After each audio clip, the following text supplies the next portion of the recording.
nagkaroon ng lakas ng loob na pumasok sa PBB House. Given a chance, kasi di ba in-announce may collab, ganyan. Papayagan kaya to ni Tidayan?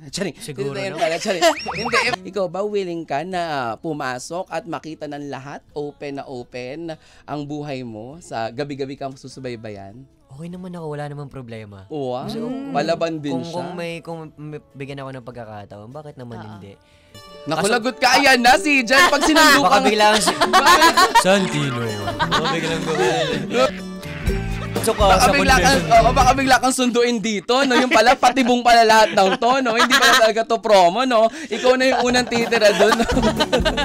Pero na agad, official housemate. Oo, may official housemate ka na, hindi. Pero ikaw willing game na game ka, ganyan. Yes, opo. Wow, Kaso lang, ang tanong ko, handa ba silang makita yung ugali ko talaga? Yun ang tanong ko. Yung pagiging makulit. Oo, makulit kasi ako talaga, promise. Totoo yan. Naku, ready kami dyan. Kahit naman anong gawin, syempre, diba, lahat yan mamahalin at maiintindihan natin, diba? Kasi yan ang kwento ng totoong buhay. At teleserye ng totoong buhay, yes, diba? Andiyan na po ang mga marshal natin. Kinakabahan. Pipiringan na ba ako? Pipiringan na, oo.